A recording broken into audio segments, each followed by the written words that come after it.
Hello everyone, so I'm here today to talk about social media and mental health nursing. So I've only got a short 10-minute slot, so it's going to be a bit about my experience of social media and why I use it in my practice, but also hopefully setting the scene for what we're going to be doing throughout the day if you want to engage online, because as well as everyone in the room, we've obviously got a world out there who are hopefully going to engage with us throughout the day online.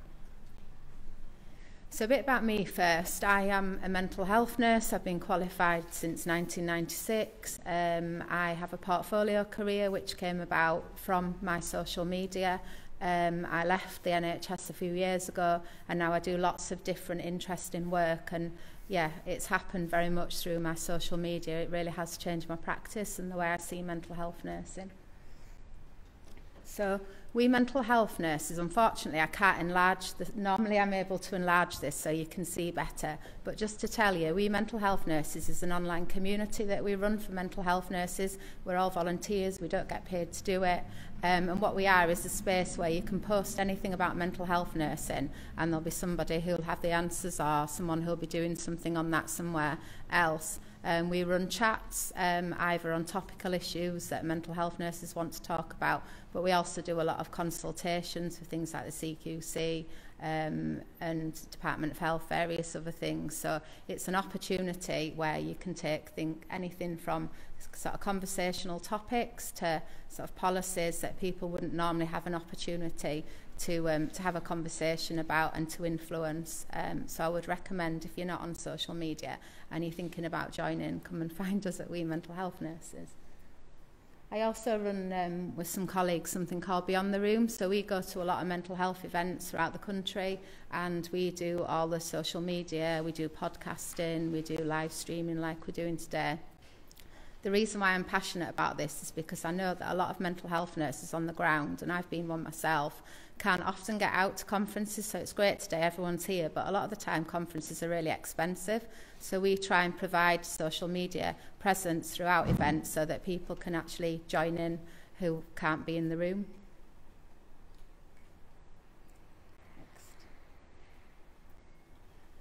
So why should nurses engage with social media? How many people are actually on Twitter and use it professionally in the room? So only a handful. The numbers do increase over the years. I've asked that question over the years, but there's still only a handful. When you're online, you can feel that there's thousands of people. But when you come to an event offline, you realise that you're still in a minority. Okay, so this is a picture of High Roads, which is an old asylum in Leeds. I used to work at as a ward manager, and as you can see, it's a really posh housing estate now. It's easy to forget our history and to forget where we were only a few years ago, and people's perceptions and people who were taken away and their rights were taken away and locked away for life in places like High Roads. And it's easy to think that we've moved on.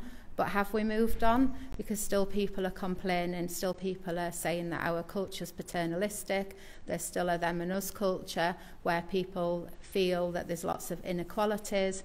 A lot of nurses talk about professional distance, but is that really an excuse for separating ourselves? Only this week, and I'll have to apologise because I'm in a church, but only this week there's been a viral hashtag called Doctors Are Dickheads. And that's gone viral, and lots of people are obviously very unhappy that professionals are being called dickheads, but I think that's a symptom of how unhappy people are, how people feel really unlistened to, and that hashtag could just as easily be about nurses. So for me, that's my appeal to you today, to say get online, be in that space where patients are and talk to people, because the one area where you can have a neutral space where there's no power dynamics is actually online, where you're just two human beings talking about things. And I think as a mental health nurse, you've got a responsibility, not just to your clinical practice, but also to the profession, and to keep progressing us and moving us forward and changing culture. The next quote is really, we don't have a choice on whether we do social media. The question is, how well do we do it? Eric Coleman is an American, he's not a nurse. but he does a lot of really good quotes around social media, and this one is particularly resonates for me, because I think the reality is my children are on social media. Everyone's on social media. We have online therapy, we have apps for everything. When people come into our care now, I think we should be asking people whether they use social media, because often people could have thousands of followers on social media and it's very much part of their support, and then they come into hospital and they're isolated and they're withdrawn and they don't have that support. So I feel like we should be asking people about social media and helping people to connect online if that's what they want to do. This is just a quote from Ann Cook, who's a psychologist. So I asked online for people's tips about social media, and this is one of the things she said about it being a brilliant way of keeping on top of the debates in your field. You hear everything first and have a range of opinions and reactions to it. And I think that's what I find on social media. I no longer just read a document. I like to go online and discuss it and hear from a range of perspectives. And as I said earlier, I run We Mental Health Nurses, and we've had chats around things like the consultation for the Code of Practice for the Mental Health Act. And we took that conversation online where people in the conversations had been detained under the Mental Health Act, so they were able to give sort of that lived experience perspective along with clinicians, policymakers, carers. So it completely changes your perspective of things you read.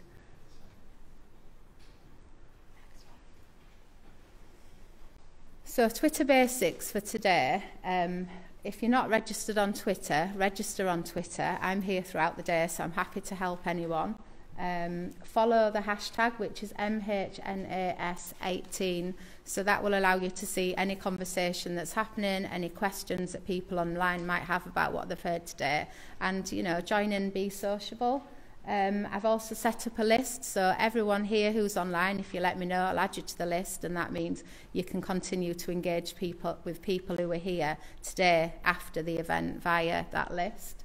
And follow interesting people. Don't just follow people who've got the same opinion as you. Follow different people. That's what I try to do, because often people follow the same people and it's like an echo chamber of just hearing the same voice, having someone validate everything you already think. It's good to follow new people and feel a bit challenged. So we're also on Facebook Live, which Dave's running over there, and we should be live at the moment, I think. So if you're on Facebook, follow MHNA Facebook page, and you should be able to see the stream online. You can interact with it, you can like it, you can comment it, you can share it with other people in your community, and you can also watch the recorded version tonight if you want to. So just a few top tips. So first of all, NMC. It'd be wrong to talk about social media without referencing the NMC.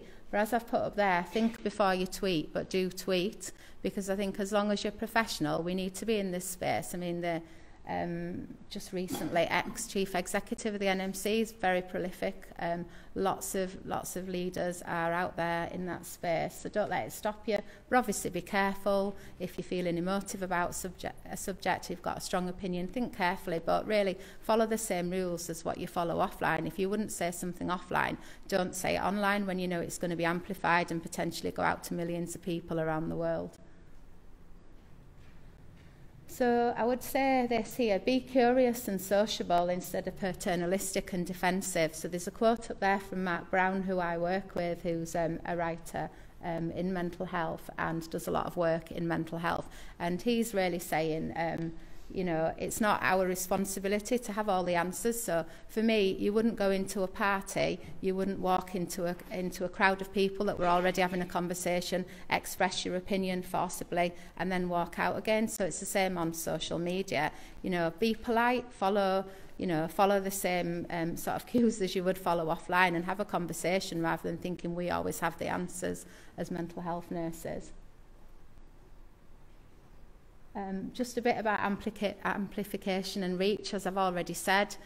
Think about that. Any tweet that you put out there will potentially go out to thousands of people. Every time somebody retweets it, it'll go out to thousands of followers. And today we'll be doing the analytics, and I think at the last event we reached about 1 million people just by people retweeting and joining in online. But don't say anything that you wouldn't want to be seen on the 10 o'clock news, and that's a fact, because I recently, a few weeks ago, joined in a conversation where somebody was talking about a very poor experience of accessing A&E in a crisis, and lots of people joined in that thread online, and it literally went viral, and I got contacted by the radio, and within a few days I was on the national radio talking about it. So be aware that Twitter is very powerful. It's a great vehicle for getting yourself heard, but think about the potential of where your message is going and whether you're happy with it going that far.